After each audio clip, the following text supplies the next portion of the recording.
اس وقت آئیے میں آپ کو حضرت عثمان غنی رضی اللہ تعالیٰ عنہ کی وہ فضیلت بتانا چاہتا ہوں کہ عثمان غنی رضی اللہ تعالیٰ عنہ نے ساری زندگی ایک انگوٹھی پہنی ہوئی تھی جس پر کچھ عبارت لکھی ہوئی تھی۔ حضرت ابن عباس رضی اللہ تعالیٰ عنہ سے کسی نے پوچھا کہ ہمیں بتائیے کہ عثمان غنی رضی اللہ تعالیٰ عنہ کی انگوٹھی پر کیا لکھا ہوا تھا؟ تو حضرت ابن عباس رضی اللہ تعالیٰ عنہ نے ارشاد فرمایا کہ رسول اللہ صلی اللہ علیہ وسلم کی انگوٹھی پر محمد الرسول اللہ صلی اللہ علیہ وسلم لکھا ہوا تھا۔ جب آپ صلی اللہ علیہ وسلم کسی کو خط تحریر فرماتے، کسی کو اسلام کی دعوت اور تبلیغ پیش کرتے تو اس پر آپ صلی اللہ علیہ وسلم مہر لگایا کرتے تھے۔ اس کے بعد حضرت ابو بکر رضی اللہ تعالی عنہ کا دور آیا تو آپ نے بھی ایک انگوٹھی پہنی ہوئی تھی جس پر یہ عبارت لکھی تھی، الیس اللہ بکاف عبدا، اللہ اپنے بندے کے لیے کافی ہے۔ حضرت ابو بکر رضی اللہ تعالیٰ عنہ کے بعد حضرت فاروق اعظم رضی اللہ تعالیٰ عنہ کا دور خلافت آیا تو آپ نے بھی ایک انگوٹھی پہنی ہوئی تھی جس پر یہ لکھا تھا کہ عمر تیری نصیحت کے لیے موت ہی کافی ہے۔ اس کے بعد حضرت عثمان غنی رضی اللہ تعالیٰ عنہ کا دور خلافت آیا تو آپ نے بھی ایک انگوٹھی پہنی جس پر یہ لکھا ہوا تھا، احینی سعیدا و امیتنی شہیدا۔ حضرت عبداللہ بن عباس رضی اللہ تعالیٰ عنہما فرماتے ہیں کہ اس انگوٹھی پر یہ جو عبارت لکھی ہوئی تھی اس کا مطلب یہ ہے کہ اے اللہ سعادت والی زندگی عطا فرما اور مجھے شہادت والی موت عطا فرما۔ تو عثمان غنی رضی اللہ تعالیٰ عنہ نے اور بہت ساری چیزوں کے ساتھ اس چیز کو بھی منتخب فرمایا کہ زندگی ہو سعادت والی اور موت ہو شہادت والی۔ اسی چیز کو لے کر ہم آگے بڑھتے ہیں۔ حضرت عثمان غنی رضی اللہ تعالیٰ عنہ کے اور فضائل و مناقب میں پروردگار جل مجدہ نے بہت کچھ ارشاد فرمایا۔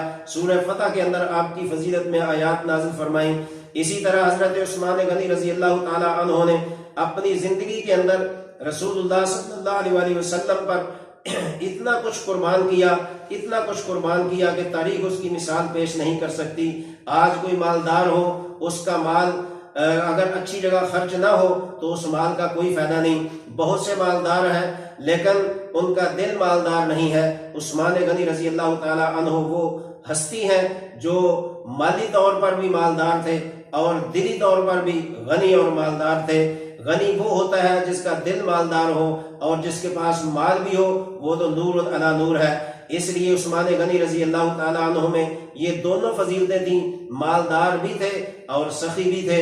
اور اسی لیے حضور صلی اللہ علیہ وسلم نے ایک موقع پر فرمایا، جب حضرت عثمان غنی رضی اللہ تعالیٰ عنہ نے جیش اسرا کے موقع پر آپ نے چندہ ارشاد فرمایا، جب چندے کی مدد کی اپیل فرمائی تو عثمان غنی رضی اللہ تعالیٰ عنہ مسلسل وقفے کے ساتھ 3 بار کھڑے ہو کر ارشاد فرماتے رہے کہ اے اللہ کے رسول صلی اللہ علیہ وسلم، میرے گھوڑے اس جنگ کے لیے حاضر ہے، میرے اونٹ اس جنگ کے لیے حاضر ہے۔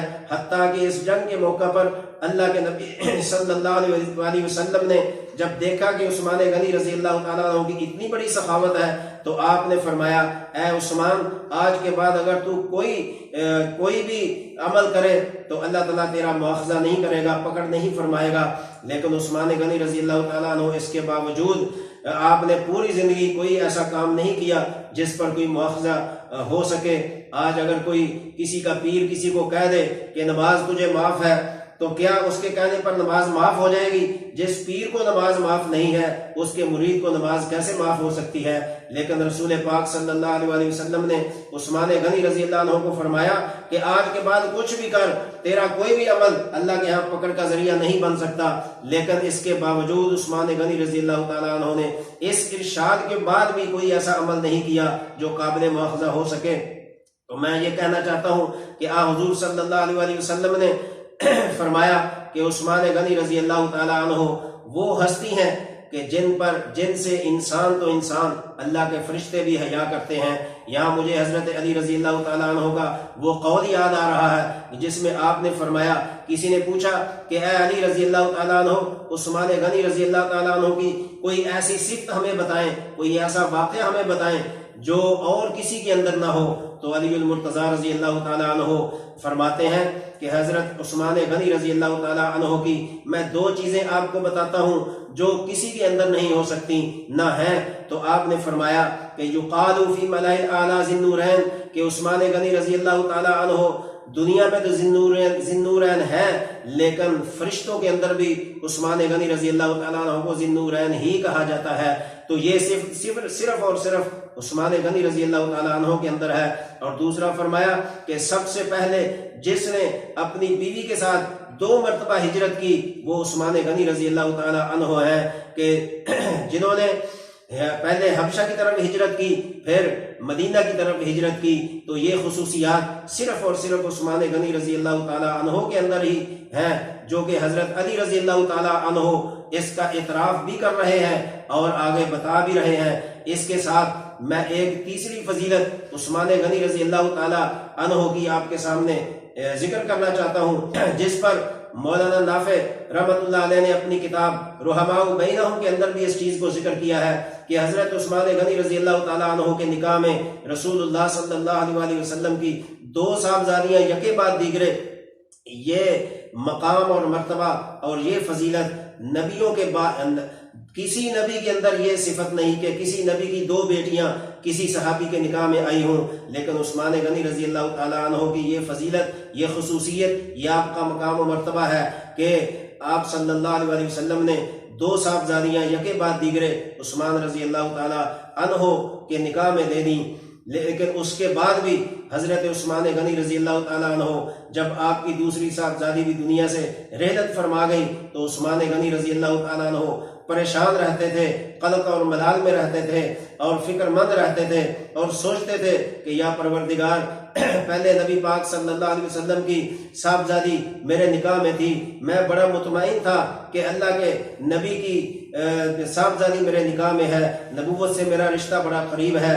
جب دوسری صاحبزادی آئی پھر بھی میں مطمئن تھا، لیکن اب تو دونوں صاحبزادیاں دنیا سے چلی گئیں. اب پروردگار میرا نبوت سے رشتہ دور ہو گیا، میں اللہ کے نبی صلی اللہ علیہ وسلم سے اس لحاظ سے دور ہو گیا کہ آپ کی صاحبزادی میرے نکاح میں نہیں ہے. تو رسول اللہ صلی اللہ علیہ وسلم نے جب یہ کیفیت عثمان غنی رضی اللہ تعالیٰ عنہ کی دیکھی، جب آپ کو فکر مند ہوتے دیکھا، تو آپ صلی اللہ علیہ وسلم نے فرمایا کہ اے عثمان، اب میری کوئی بیٹی نہیں ہے جو کہ غیر شادی شدہ ہو. اگر میری 10 بیٹیاں ہوتی تو میں یکے بعد دیگرے تیرے نکاح میں دیتا. دوسری حدیث میں فرمایا اگر میری 40 بیٹیاں ہوتی تو میں یکے بعد دیگرے تیرے نکاح میں دیتا. تیسری حدیث میں فرمایا کہ اگر میری 100 بیٹی ہوتی تو میں عثمان غنی رضی اللہ تعالیٰ عنہ کے نکاح میں دیتا جاتا. آپ اندازہ لگائیے کون ایسا انسان ہے جو کوئی ایسا داماد منتخب کرے جس میں خصوصیات نہ ہوں، اور کون سا ایسا داماد ہے جس کا رشتہ کسی اچھے گھرانے میں ہو جائے تو وہ کتنا خوش ہوتا ہے کہ میرا فلاں کے گھر میں رشتہ ہو گیا. لیکن اس عثمان غنی رضی اللہ تعالیٰ عنہ کی خصوصیت تو دیکھو، اس داماد پیغمبر صلی اللہ علیہ وسلم کا مقام تو دیکھو، جس کو اللہ کے نبی نے 2 بیٹیاں یکے بعد دیگرے نکاح میں دیں، اور اس کے بعد بھی نبوت کی یہ خواہش ہے کہ اگر میری 100 بیٹیاں، 40 بیٹیاں، 10 بیٹیاں ہوتی تو میں ایک ایک کر کے عثمان غنی رضی اللہ تعالیٰ عنہ کے نکاح میں دیتا جاتا. اور عثمان کو اس لحاظ سے میں فکر مند اور پریشان نہیں دیکھ سکتا. ایک اور فضیلت بتاتا جاؤں کہ رسول پاک صلی اللہ علیہ وسلم آپ حجرہ عائشہ رضی اللہ عنہا میں تشریف فرما ہے. بعض احادیث میں فرما کہ آپ لیٹے ہوئے تھے، بعض میں فرما کہ آپ ٹیک لگا کر تشریف فرما تھے. تو آپ کے پاس ملنے کے لیے سیدنا ابو بکر صدیق رضی اللہ تعالیٰ عنہ تشریف لائے. آپ نے دروازہ کھٹکایا، عائشہ رضی اللہ تعالیٰ عنہ آپ کے پاس تشریف فرما تھی. تو فرمایا کون ہے، آنے دو اس کو. حضرت ابو بکر رضی اللہ تعالیٰ عنہ تشریف لائے تو آپ صلی اللہ علیہ وسلم کے بیٹھنے کی کیفیت تبدیل نہیں ہوئی. اس کے بعد حضرت ابو بکر رضی اللہ تعالیٰ عنہ چلے گئے. حضرت عمر رضی اللہ تعالیٰ عنہ تشریف لائے، آپ نے فرمایا آنے دو. حضرت عمر رضی اللہ تعالیٰ عنہ اپنا کام بیان فرما کے تشریف لے گئے. اس کے بعد حضرت عثمان غنی رضی اللہ تعالیٰ عنہ تشریف لائے تو آپ نے فرمایا ٹھہرو، ابھی عثمان کو اندر نہیں آنے دینا. آپ اگر لیٹے ہوئے تھے تو بیٹھ گئے، اگر بیٹھے ہوئے تھے تو آپ نے ٹیک چھوڑ کر اپنی گویا کے کپڑوں کو درست کیا، اپنی چادر کو درست کیا، اپنی داڑھی مبارک کو درست کیا کہ عثمان آ رہے ہیں. تو اس پر حضرت عثمان غنی رضی اللہ تعالیٰ عنہ جس کام سے آئے تھے وہ کر کے تشریف لے گئے۔ تو ام المومنین سیدہ عائشہ رضی اللہ تعالیٰ عنہا نے عرض کی یا رسول اللہ صلی اللہ علیہ وسلم حضرت ابو بکر آئے، آپ کی کیفیت نہیں بدلی، حضرت عمر رضی اللہ تعالیٰ عنہ آئے، آپ کی کیفیت نہیں بدلی، جب عثمان غنی رضی اللہ تعالیٰ عنہ آئے تو آپ نے ان کو روکا، اپنے آپ کو درست کیا، آپ سیدھے ہو کے بیٹھ گئے اور آپ نے اپنے چادر اور اپنے کرتے کو، اپنی داڑھی مبارک کو درست فرمایا۔ اس کی وجہ کیا ہے؟ تو رسول پاک صلی اللہ علیہ وسلم نے فرمایا عائشہ تمہیں پتہ نہیں کہ عثمان وہ انسان ہے، عثمان وہ شخصیت ہے، عثمان وہ اللہ کا بندہ ہے جس سے انسان تو کجا اللہ کے فرشتے بھی جس سے حیا کرتے ہیں۔ تو یہ فضیلت عثمان غنی رضی اللہ تعالیٰ عنہ کی صرف یہی نہیں دوستو، آپ کی پوری زندگی فضائل سے بھری ہے۔ کس کس فضیلت کو اس مختصر سی ویڈیو میں بیان کیا جائے،